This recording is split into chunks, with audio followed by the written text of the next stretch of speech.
The year was 1986. Carmen and AI Snedeker had spent months driving back and forth to the hospital where their teenage son, Philip, was receiving cancer treatment. The long drives, the hospital bills, and the constant worry had drained the family completely. One morning, Carmen saw a rental advertisement for a large home in Southington, Connecticut, big enough for her family, close enough to the hospital, and unbelievably cheap. She couldn't believe their luck. When they arrived to view the place, sunlight poured through the windows, painting the old wooden floors gold. The house looked peaceful, safe. Without hesitation, Carmen signed the papers. But there was one thing the landlord didn't mention. The family moved in quickly, eager to start fresh.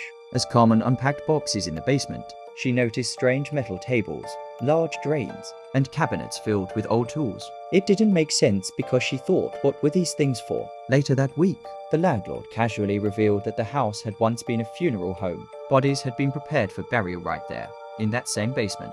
Carmen tried to shake off the unease. It's just a house, she told herself. The dead can't hurt us. But deep down, a cold feeling began to grow, one that she couldn't ignore. At first, the house was quiet. But as days turned into weeks, strange things began to happen. Lights flickered, doors opened by themselves, footsteps echoed through empty rooms. Then came the whispers. At night, Carmen's son, Philip, started hearing voices calling his name. He said he saw pale figures at the edge of his bed of faces that didn't belong to anyone living. Carmen tried to convince herself it was his medication playing tricks on him, until she began hearing them too. One night, while folding laundry in the basement, Carmen felt the air turn icy cold. Her breath became visible, and the hairs on her arms stood up. Behind her, she heard slow, dragging footsteps. When she turned, a man was standing there tall, wearing a black suit, with a face white as bone. His eyes were hollow, and then he was gone. Carmen ran upstairs, her heart pounding, her mind spinning with disbelief. She wanted to tell her husband, but how could she? It sounded insane. So she said nothing, and that silence allowed the darkness to grow. Nights became unbearable. The children refused to sleep alone. The crucifix on the wall kept falling off, and sometimes Carmen woke to the feeling of hands pressing down on her chest. Philip began to change. He grew distant, angry, and violent. He said the spirits in the house whispered to him, telling him about their deaths, their pain, and their rage. He said they wanted him to help them to stay with them forever. Carmen began to believe the unthinkable, that her son was being possessed. One stormy night, the house erupted with chaos. The smell of decay filled the air. Objects shook, doors slammed, and Philip's screams echoed through the halls. When Carmen reached him, his eyes were black and lifeless. His voice was not his own. He spoke of death. He spoke of souls trapped in the walls. Then he collapsed. Carmen, shaking with terror, called for help. Priests, ministers.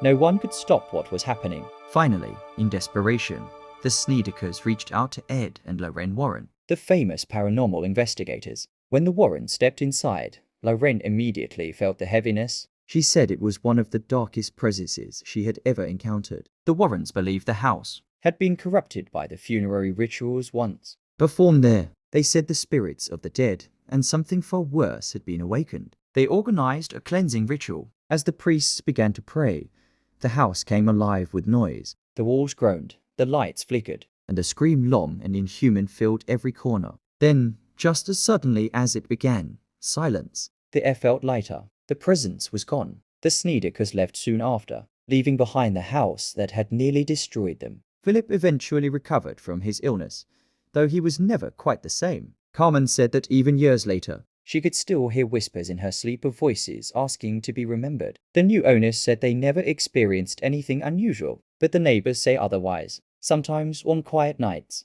they claim to see a light flicker in the basement and a figure standing by the window, staring out, waiting for someone to come home. Please like and subscribe.